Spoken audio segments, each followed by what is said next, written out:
Here's Rupinder Singh, Reasons and Excuses.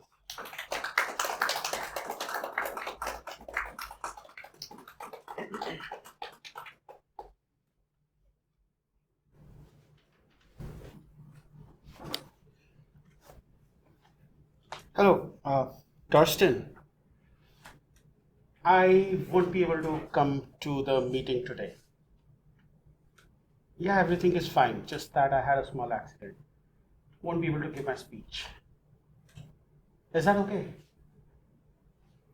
Yeah, next week, 100%. Yeah. Thanks, Torsten. How many of you think that this was a perfectly valid reason that I actually had my foot broken? And how many of you actually think that this is a pathetic excuse? Good evening, fellow Toastmasters and dear guests.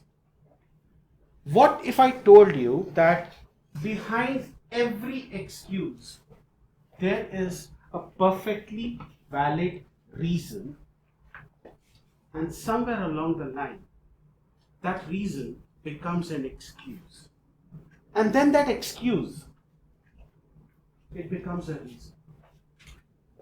I'm pretty sure you are confused. So let me explain this to you with a story. 1988, I was 16 years old.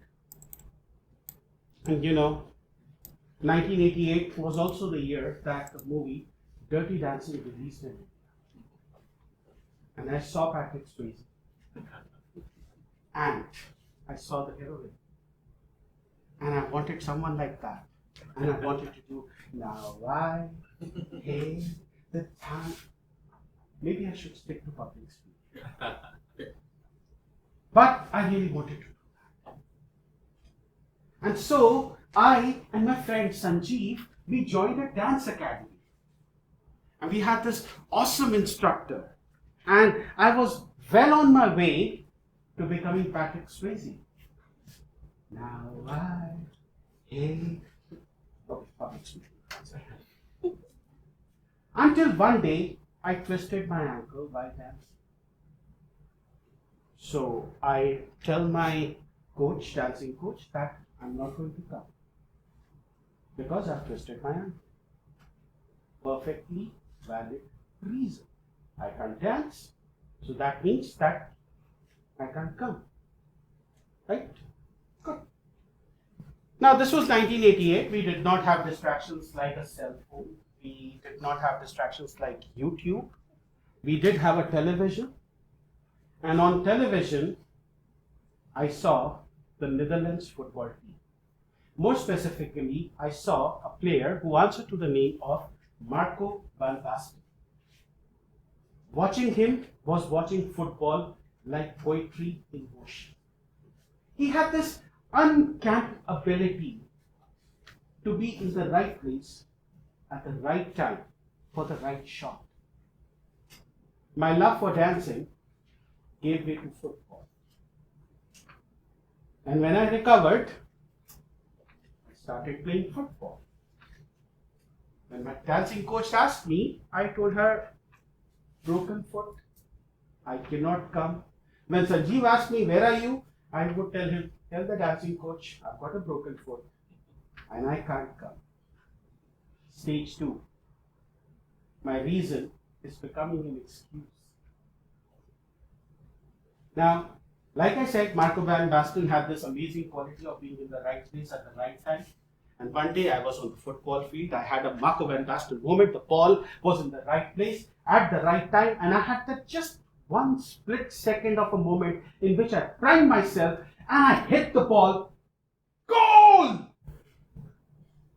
Ever had that moment when the universe comes together for that one perfect moment of joy when there's only you and no one else? I was having that moment. Punctured when I saw Sanjeev standing at the sidelines with my dance instructor. Nice shot, Rupi. Yeah. Listen,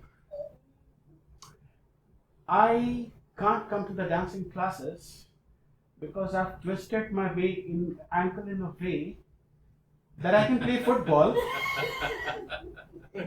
but I can dance.